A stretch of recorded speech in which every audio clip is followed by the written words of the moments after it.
रहमान रहीम।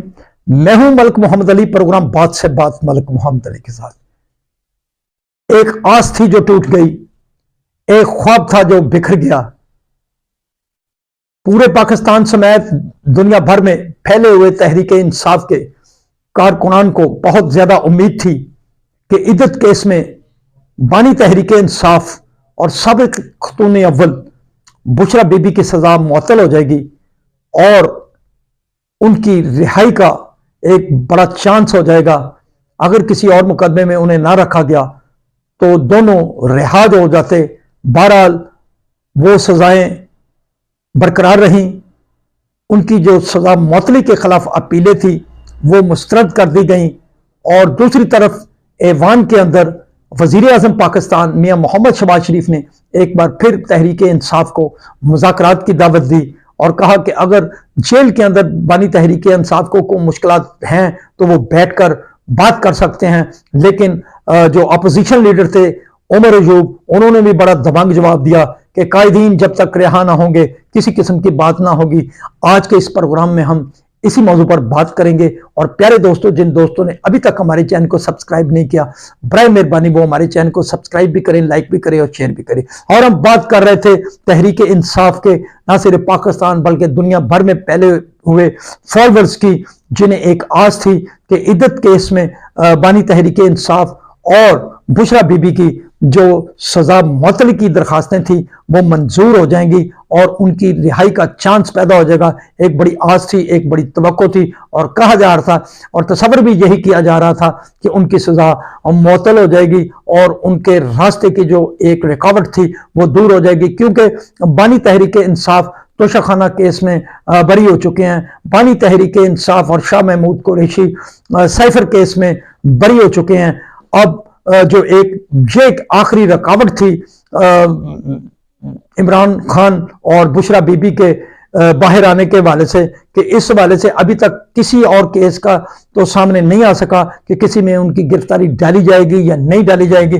बहरहाल ये तवक्को की जा रही थी कि उन्हें जो सजा मुअत्तली के मुताल्लिक जो उनकी अपीलें थी वो मंजूर हो जाएंगी और वो बाहर आने में कामयाब हो जाएंगे। लेकिन जो एडिशनल सेशन जज थे मोहम्मद अफजल माजूका, उन्होंने वो जो सजा मुअत्तली की दरख्वास्तें थी वो मुस्तरद कर दी और सजा का जो फैसला था वो बरकरार रखा।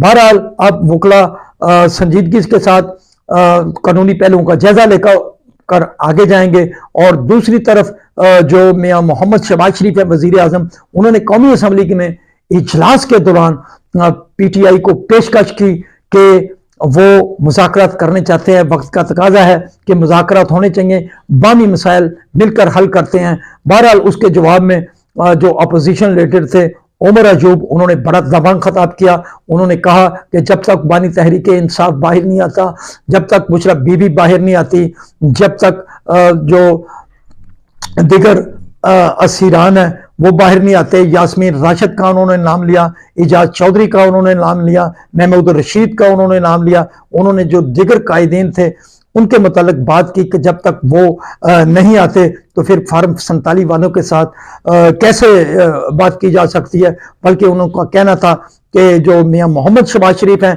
ये फार्म 47 के वजीर आजम हैं, वो सिर्फ मियां शहबाज शरीफ हैं, वजीर आजम नहीं है। बहरहाल जो हम समझते हैं कि सियासी लोग जो है, सियासी जमातें हैं, वो मुल्की हालात के तकाज़ों को पेश नज़र रखते हुए अपने जो रिजर्वेशन है उनको कंट्रोल करते हुए, अपने गुस्सों को कंट्रोल करते हुए एक प्लेटफॉर्म पर ज़रूर आए। जिस तरह 2006 के दौरान मोहतरमा बेनज़ीर भुट्टो शहीद और वज़ीर आज़म साबिक मियां मोहम्मद नवाज शरीफ ने लंदन में चार्टर ऑफ डेमोक्रेसी पर दस्तखत किए थे और जिसके दोनों पार्टियों ने बहुत ज्यादा फायदा उठाया।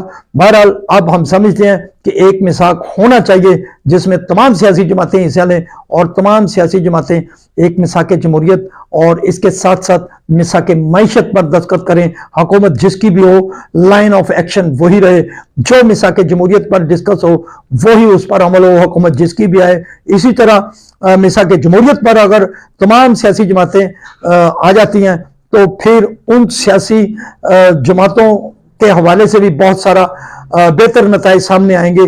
जिसकी भी हुकूमत हो तमाम सियासी जमातें उसे कबूल करेंगे। तो फिर हम समझते हैं कि अगर ऐसे मिसाक जमहूरियत पर दस्तखत हो जाते हैं तो हम समझते हैं कि कोई भी इदारा आगे नहीं, अपनी हदूद से बाहर नहीं आएगा, बल्कि जो सियासी जमहूरी जमातें हैं वो एक दूसरे को जब कबूल करेंगी तो मैं समझता हूं कि किसी सियासी जमात का कोई कायद, कोई रहनुमा किसी सियासी मुकदमे की वजह से जेल में बंद नहीं होगा। सलाम पाकिस्तान, सलाम ओवरसीज, अल्लाह।